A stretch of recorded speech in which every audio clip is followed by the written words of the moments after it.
பெரியோர்களே, தாய்மார்களே, ஜோதிட ஆர்வலர்களே அனைவருக்கும் வணக்கம். இன்னைக்கு ஒரு ஜோதிட சம்பந்தமான பதிவு தான். ஏன்னா எல்லோருமே ஆரோக்கியமாக வாழ வேண்டும், பிரச்சனை இல்லாம இருக்கணும் அப்படின்னு நினைக்கிறோம். ஆனா திடீர்னு சின்ன சின்ன எதிர்பார்க்காத விபத்துகள், மலையிலிருந்து விழுகிறவன் பிழைச்சிடறான். ஆனா கல் தடிக்கு கீழே விழுகிறவன் திடீர்னு எதிர்பார்க்காமல் இறப்பதற்கும் வாய்ப்பு ஏற்படும். ஆக இந்த விபத்து எப்ப ஏற்படுதோ, இந்த விபத்தை கொடுப்பவர்கள் யார் யார் அப்படின்னு பார்த்தா 6ஆம் வீட்டு அதிபதியும் 8ஆம் வீட்டு அதிபதியும் தான் இந்த விபத்தை கொடுப்பவர்கள்.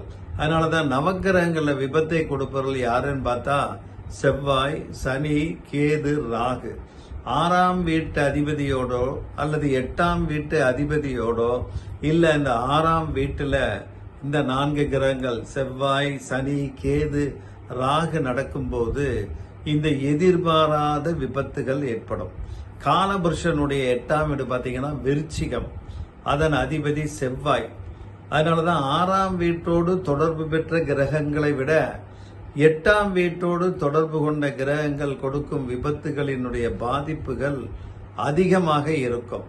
அதனாலதான் செவ்வாயும் சனியும் தொடர்பு பெறும்போது அல்லது செவ்வாயும் கேதுவும் தொடர்பு கூறும்போது நம்மளுக்கு விபத்துகள் நடக்கும். அதனாலதான் ஜாதகத்துல ஒருடைய பிளானட் எந்த பொசிஷன்ல இருந்தாலும் கோச்சார ரீதியாக ராகு கேது 18 மாதங்களுக்கு ஒரு முறை பயிற்சி ஆகின்றார்கள். குரு 12 மாதங்களுக்கு ஒரு முறை பயிற்சி ஆகின்றார். சனி 2.5 வருஷத்துக்கு பயிற்சி ஆகின்றார். செவ்வாய் பார்த்தீங்கன்னா ஒரு 40-45 நாளுக்கு ஒருக்கா பயிற்சி ஆகிறார். சுக்கரனும் அதே மாதிரிதான், புதனும் அதே 30 - 40 நாள். சூரியன் பார்த்தீங்கன்னா 1 மாதம் ஒரு ராசியில இருப்பார்.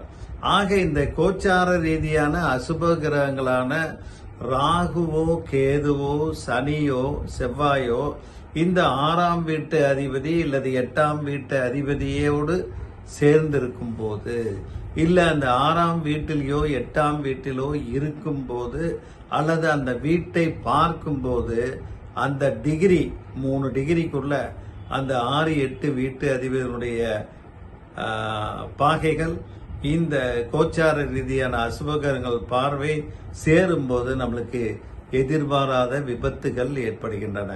அதனாலதான் ஜாதகருடைய ஆயுளை பொறுத்தும் தசாபுத்தியை பொறுத்தும் இது கொஞ்சம் மாறுபடுவதற்கு வாய்ப்பு இருக்கின்றது. அதனாலதான் என்ன யோக ஜாதகமா இருந்தாலும் அந்த தசாபுத்தி நடக்கக்கூடிய காலங்கள்ல நம்மளுக்கு கவனமாக இருக்க வேண்டும். 6-8 அதிபதி தசாபுத்தி வருதுனாலே கொஞ்சம் எச்சரிக்கையா இருக்கணும். குரு பார்வை இருக்குது அப்படின்னா ஓகே. இல்ல அதே மாதிரி அஷ்டமாதிபதியும் பாதகாதிபதியும் அந்த 6-8 வீட்டு அதிபதிகளோடு சம்பந்தப்பட்டிருந்தாலும் நம்மளுக்கு பிரச்சனை வரும். அதனாலதான் கோச்சாரத்துல ஜென்ம ராசிக்கு 8ஆம் வீட்டுல கேது, செவ்வாய், ராகு, சனி இருக்கும்போது இந்த பிரச்சனைகள் வரும். அதனாலதான் நம்ம மேலே சொன்ன கிரகங்களை விபத்து கொடுக்கும் கிரகங்கள்னு சொல்றதை விட இயற்கை சுப கிரகங்களான குருவோ, சுக்கிரனோ, வளர்பிறை சந்திரனோ, பாவிகளோடு சேராத புதன் நேரடியாக அல்லது பார்வை மூலம் தொடர்பு கொள்ளும் போது விபத்துகள் தவிர்க்கப்படலாம் அல்லது அதனுடைய வீரியம் குறையலாம். விபத்து நடைபெறக்கூடிய காலங்கள்ல அவங்க பிறந்த லக்னாதிபதி கிரகத்தினுடைய தெய்வ வழிபாடு, குல தெய்வ வழிபாடு, முருகன் வழிபாடு, பிள்ளையார் வழிபாடு போன்றவற்றை செய்து கொண்டிருந்தோம் என்றால் இந்த விபத்துகள் குறையும், விபத்தினுடைய வீரியமும் குறையும். ஆக பொதுவா எல்லாருமே அந்த 6-8 தசாபுத்தி நடக்கக்கூடிய காலங்கள் அல்லது 6-8 வீட்டு அதிபதி நடக்கக்கூடிய தசாபுத்தி நடக்கக்கூடிய காலங்கள்ல கவனமாக எச்சரிக்கையாக இருக்க வேண்டும்.